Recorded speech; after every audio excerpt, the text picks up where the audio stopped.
Hello नमस्कार जय हिंद साथियों, कैसे हैं आप सभी। उम्मीद करता हूँ सब मस्त होंगे, स्वस्थ होंगे, ज़बरदस्त होंगे, निरंतर पढ़ाई कर रहे होंगे। तो साथियों, आज हम एक बार पुनः एमटीएस के लिए जीके जीएस की शानदार धमाकेदार रामबाण क्लास लेकर आ चुके हैं। तो सभी के सभी विद्यार्थी एक बार ज़्यादा से ज़्यादा संख्या में क्लास में जुड़ जाइए, क्लास को लाइक और शेयर कर दीजिए। तो चलिए क्लास का शुभारंभ करते हैं, क्लास की शुरुआत करते हैं पहले प्रश्न के साथ, जो कि आपकी मोबाइल स्क्रीन पर है। तो बांध लीजिए अपनी कुर्सी की पेटी को और कमर को कस लीजिए। पहला प्रश्न, निम्न में से किन वर्षों के दौरान कुतुबुद्दीन ऐबक ने शासन किया था। कुतुबुद्दीन ऐबक ने शासन किया था 1206 से 1210, 1320 से 1324, 1290 से 1296 या 1266 से 1987 तक। कब किया था? अरे सर जी, कुतुबुद्दीन ऐबक वही था ना जिसने गुलाम वंश की स्थापना की थी। तो इसने कौन से वंश की? गुलाम वंश की स्थापना की। बिल्कुल वही था भाई, बहुत अच्छे, very good. Sir Qutbuddin Aibak हमने पढ़ा था इतिहास में, इसने पहली बार सुल्तान की उपाधि धारण की। पहली बार सुल्तान की उपाधि इसी ने धारण की। किसने? कुतुबुद्दीन ऐबक ने। क्या बात कर रहे हो? हाँ सर, इसको एक लाख बख्श के रूप में जाना जाता है। किस नाम से? लाख बख्श। लाख बख्श के नाम से इसको जाना जाता है सर जी। हमें पता है, हमने पढ़ा है इसके बारे में, इतिहास में पढ़ा है। हाँ सर जी, इसने कुतुब मीनार का निर्माण करवाया था। कुतुब मीनार का निर्माण करवाया था किसने? कुतुबुद्दीन ऐबक ने। ठीक है भाई, कुतुबुद्दीन ऐबक ने कुतुब मीनार का निर्माण करवाया। सर इसने 2.5 दिन का 2.5 दिन का झोंपड़ा भी बनवाया था। 2.5 दिन का झोंपड़ा भी बनवाया था। क्या बात कर रहे हो। एक प्रश्न आता है भाई कि कुतुबुद्दीन ऐबक द्वारा बनवाई गई कुतुब मीनार का पूरा निर्माण किसने करवाया? पूरा निर्माण किसने करवाया? तो पूरा निर्माण करवाया था इल्तुतमिश ने। किसने? इल्तुतमिश ने। इल्तुतमिश ने इसका पूरा निर्माण करवाया। अब बताओ, इसने शासन कब से कब तक किया? कुतुबुद्दीन ऐबक ने शासन किया था सर जी 1206 से 1210 तक। 1206 से 1210 तक, बिल्कुल। चलिए अगला प्रश्न, भारत में निम्न में से किस राज्य में अरेबिका कॉफ़ी उगाई जाती है? अरेबिका कॉफ़ी कहाँ पर उगाई जाती है?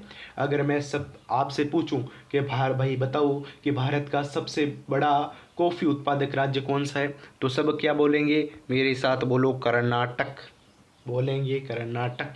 दूसरा केरल, दूसरा केरल। तीसरा तमिलनाडु। तीसरा कौन सा है? तमिलनाडु। तीसरा तमिलनाडु। सबसे बड़ा राज्य कर्नाटक कॉफ़ी उत्पादन में, दूसरे नाम पर केरल, तीसरे नाम पर तमिलनाडु। तो ये भाई सबसे बड़ा 3 प्रश्न हो गए, बिल्कुल हो गए। कर्नाटक, जहाँ पर कौन सी कॉफ़ी उगाई जाती है? कौन सी कॉफ़ी उगाई जाती? Arabica coffee. Arabica coffee. तो कहाँ पर? कर्नाटक, ऑप्शन नंबर 1 आपका सही। अरेबिका। और एक और नाम आता है अरेबिका के साथ में, रोबस्टा। एक नाम आता है रोबस्टा, याद रखना, अरेबिका और रोबस्टा। अगर रोबस्टा भी एग्जाम में दे दिया तो भी ये भी याद रखना।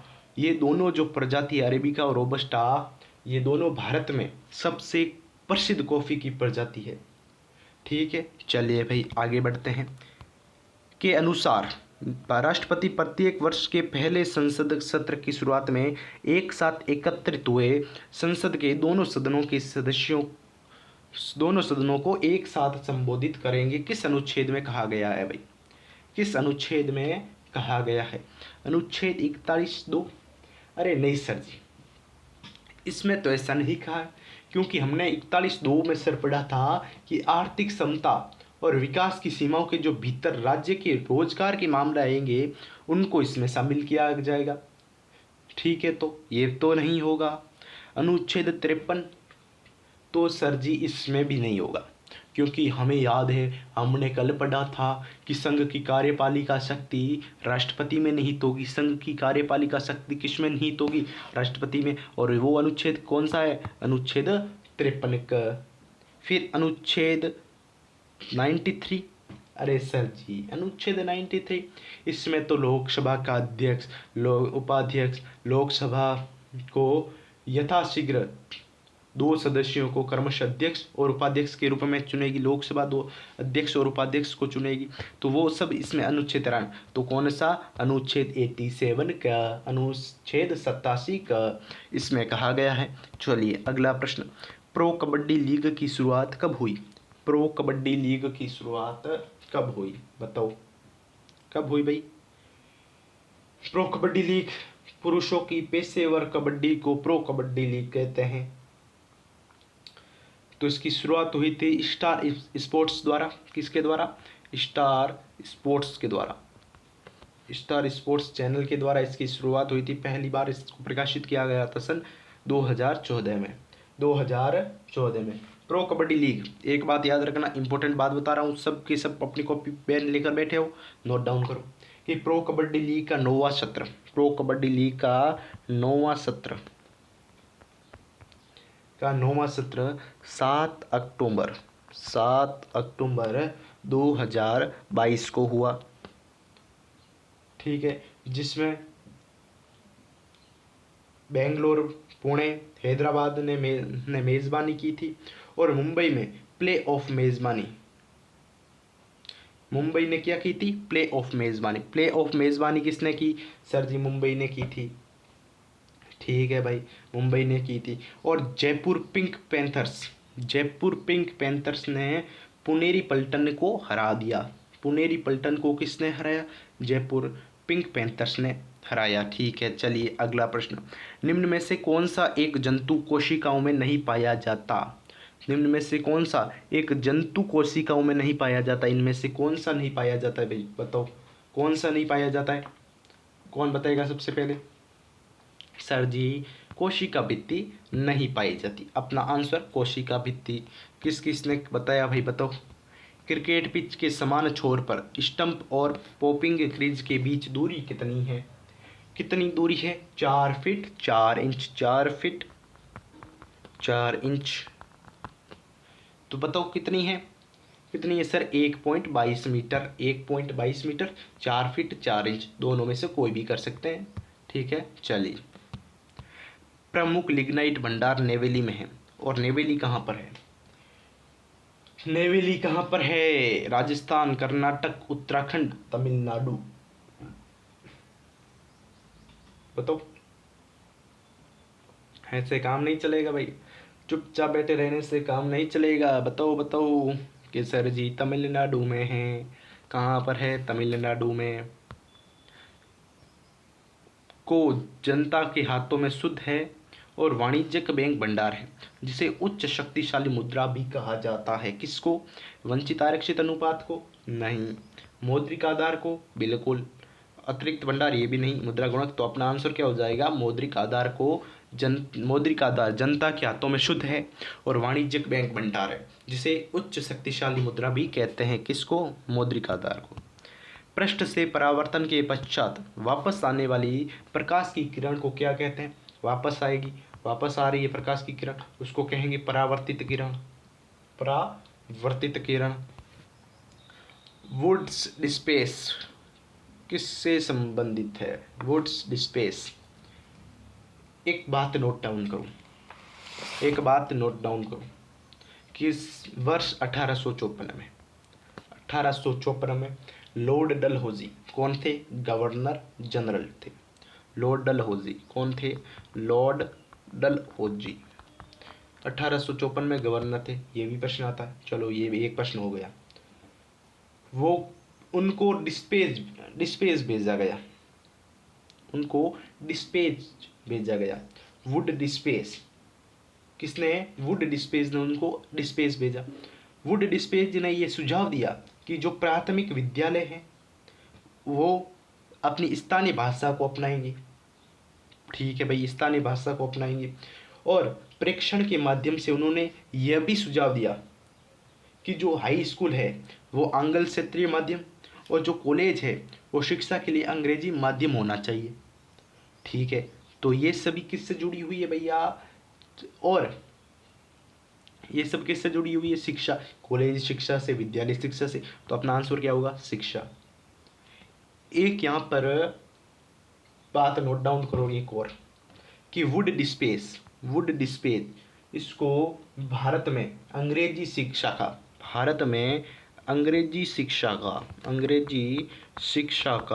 क्या कहते हैं? मैग्ना कार्टा कहते हैं। क्या कहते हैं? मैग्ना कार्टा कहते हैं। किसको? वुड डिस्पेस को भारत में अंग्रेजी शिक्षा का मैग्ना कार्टा कहते हैं। और Charles Wood English east India company के बोर्ड ऑफ कंट्रोल के अध्यक्ष थे। चार्ल्स वुड कह लो या वुड डिस्पेस कह लो, बात एक ही है। ठीक है, चार्ल्स वुड याद भी रखना है। नाथपंथियों, सिद्धों और योगियों ने भक्ति धर्म को कहाँ लोकप्रिय बनाया? भक्ति धर्म को कहाँ लोकप्रिय बनाया भाई? भक्ति धर्म को पूर्वी भारत, उत्तरी भारत, पश्चिमी भारत और दक्षिणी भारत। कहाँ पर? उत्तरी भारत। किसने कर दिया उत्तरी भारत? बिल्कुल बच्चा, वेरी गुड वेरी गुड। इस बार सिलेक्शन हमें लेना है। उत्पादन प्रक्रिया के दौरान साधनों के मूल्य में कमी को क्या कहा जाता है? कमी आ गई है भैया, मूल्य में कमी तो क्या होगा? मूल्य ह्रास होगा।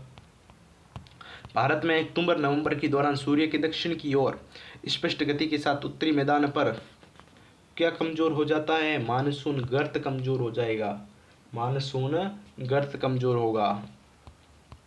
यह त्योहार नागालैंड सरकार द्वारा सन 2000 में जनजातियों के बीच अंतःक्रिया को प्रोत्साहित करने और राज्य की सांस्कृतिक विरासत को बढ़ावा देने के लिए शुरू किया गया था। कौन सा त्योहार? हॉर्नबिल उत्सव। कौन सा? हॉर्नबिल उत्सव। सन 2000 में इसकी शुरुआत हुई थी। किस उद्देश्य किया था? कि नागालैंड की विभिन्न जनजातियों के बीच में मेल जोल को प्रोत्साहित करो। इसे कभी कभी क्या कहते हैं? त्योहारों का त्योहार भी कहते हैं। प्रश्न आ जाए त्योहारों का त्योहार नागालैंड के किस त्योहार को कहते हैं? हॉर्नबिल उत्सव को कहते हैं। हर साल 1 से 10 दिसंबर के बीच मनाया जाता है। संयुक्त राष्ट्र विश्व पर्यटन संगठन का मुख्यालय कहाँ पर है भाई? मुख्यालय बताओ। मुख्यालय है मैड्रिड, स्पेन में। भारतीय संविधान का अनुच्छेद 243 के निम्न में से किससे संबंधित है? इंपॉर्टेंट प्रश्न है। किससे संबंधित है? पंचायतों की अवधि से। नहीं, पंचायतों की अवधि से तो सर जी 243 ई है। 243 ई है पंचायतों की अवधि से, तो ये तो नहीं होगा। पंचायतों की संरचना सर 243 सी में है। 243 सी में है, ये भी नहीं होगा। और पंचायत वाला भैया प्रश्न इंपॉर्टेंट है, याद रखना। पंचायत वाला बहुत इंपॉर्टेंट प्रश्न आता है, एक प्रश्न देखने को मिलेगा ही मिलेगा पंचायत का। तो 243 सी ठीक है। पंचायतों में सीटों का आरक्षण 243 डी। पंचायतों में सीटों का आरक्षण। तो पंचायत के लिए चुनाव अनुच्छेद 243 के। ठीक है, देखो भाई अनुच्छेद 243 के, इसके द्वारा राज्य निर्वाचन आयोग नगरीय विकास निकायों का चुनाव संचालन करेगी। और अनुच्छेद 73वें संविधान के अनुच्छेद के तहत अनुच्छेद 243 से अनुच्छेद 243 ओ के प्रावधानों को शामिल करते हुए पंचायत नाम से एक अलग संविधान में नया भाग जोड़ा गया। कौन सा? पंचायतों से संबंधित भाग है, भाग 9, जो किससे संबंधित है? पंचायतों से संबंधित है। ये भी आपको बात याद रखनी। नीति आयोग द्वारा शुरू किया गया शून्य अभियान निम्न में से किससे संबंधित है? शून्य अभियान भैया किससे संबंधित है? कौन बताएगा? जल्दी बताओ भाई, जल्दी बताओ। शून्य अभियान सीवरेज कचरे का निपटान, HIV का उन्मूलन, उच्च शिक्षा में लड़कियों के नामांकन में वृद्धि, इलेक्ट्रिक वाहनों को अपनाने में तेजी। तो ये किससे है? इलेक्ट्रिक वाहनों को अपनाने में तेजी लाना। इलेक्ट्रिक वाहनों को अपनाने में तेजी लाना, बिल्कुल हो गया, ये सही हो गया अपना। अगला प्रश्न क्या है कि वह प्रक्रिया जिसके द्वारा हम स्थिर नाभिकों पर उच्च शक्ति वाले उप परमाणु कणों की बमबारी करके एक तत्व को दूसरे में परिवर्तित कर सकते हैं, क्या कहलाती है भैया? क्या कहलाती है? तो ये कहलाती है कृत्रिम तत्वांतरण। जिसके खोजकर्ता कौन है कृत्रिम तत्वांतरण के? रदरफोर्ड इसके कौन है? खोजकर्ता है कृत्रिम तत्वांतरण के। राष्ट्रीय जल मार्गों के गलत मिलान की पहचान करें। गलत मिलान हमें पहचानना है तो NW1 इलाहाबाद हल्दिया सही है। बताओ सही है क्या? बिल्कुल सही है, बिल्कुल सही है। चलिए N2 NW2 सदिया धुबरी, सही है, बिल्कुल सही है। तो NW3 गोदावरी कृष्णा, नहीं सर जी, गोदावरी कृष्णा ये वाला गलत है, ये हवाला गलत है सर। तो बताओ भाई मुझे कौन सा NW3 कौन बताएगा जल्दी से जल्दी। आप भाई एक तो लाइक नहीं करते, एक कमेंट नहीं करते, लाइक करो तो हमें भी थोड़ा मोटिवेशन मिले, हाँ बच्चे हमारी क्लास को थोड़ा पसंद कर रहे हैं, फिर उससे भी दुगने जोश के साथ अगली क्लास आएगी। बताओ भाई NW3 गोदावरी कृष्णा नहीं होगा तो क्या होगा? कोट्टापुरम कोल्लम। कौन सा है NW3? कोट्टापुरम कोल्लम, कोट्टापुरम कोल्लम ये वाला होगा, ये वाला होगा। चलिए कोट्टापुरम कोल्लम यानी NW3 हमारा गलत युग्म है। ठीक है चलिए, महिला जननांग विकृति FGM 2024 के खिलाफ अंतर्राष्ट्रीय शून्य सहिष्णुता दिवस की थीम क्या है? इसकी थीम क्या है? इसकी थीम है भैया, उसकी आवाज़ उसका भविष्य, उसकी आवाज़ उसका भविष्य। और महिला जननांग विकृति FGM इसको पहली बार 2003 में इसको पहली बार यूनिसेफ द्वारा पेश किया गया था। पहली बार इसको पेश 2003 में। कब मनाया जाता है अंतर्राष्ट्रीय शून्य सहिष्णुता दिवस? 6 फरवरी को। कब? 6 फरवरी को। 6 फरवरी को ये दिवस मनाया जाता है। दिवस वाला भी भैया इम्पोर्टेंट है, याद रखना है आपको। नुआखाई मुख्य रूप से किस राज्य के लोगों के द्वारा मनाया जाता है? नुआखाई, नुआखाई किसके द्वारा मनाया जाता है? नुआखाई मौसम की एक नई फसल का स्वागत करने के लिए मनाया जाने वाला प्राचीन त्योहार है। अभी मैं नाम बोल देता, देखो। कृषि त्योहार मुख्य रूप से, अबे इसमें तो नाम आएगा ही आएगा, चलो इसको छोड़ो। बताओ भाई कौन है? उड़ीसा में। कहाँ पर? उड़ीसा में। कृषि त्योहार मुख्य रूप से पश्चिमी उड़ीसा में और दक्षिणी छत्तीसगढ़ के लोगों के द्वारा मनाया जाता है। ठीक है चलिए, निम्न में से किस संशोधन में दल बदल के आधार पर संसद और राज्य विधानसभाओं के सदस्यों की योग्यता के लिए प्रावधान किया गया है और इस संबंध में विवरण वाली एक नई 10वीं अनुसूची जोड़ी गई है? किसके द्वारा जोड़ी गई है भैया? कि संविधान संशोधन में दल बदल के आधार पर 10वीं सूची कब जोड़ी गई? 10वीं सूची ये कब जोड़ी गई? 52वां संविधान संशोधन अधिनियम। 52वां कहाँ पर? 52, 52, 50, 52, ये रहा 52। ऑप्शन नंबर बी सही कर दो। 1985 में 52वां संविधान संशोधन हुआ था, ये भी बात याद रखनी है।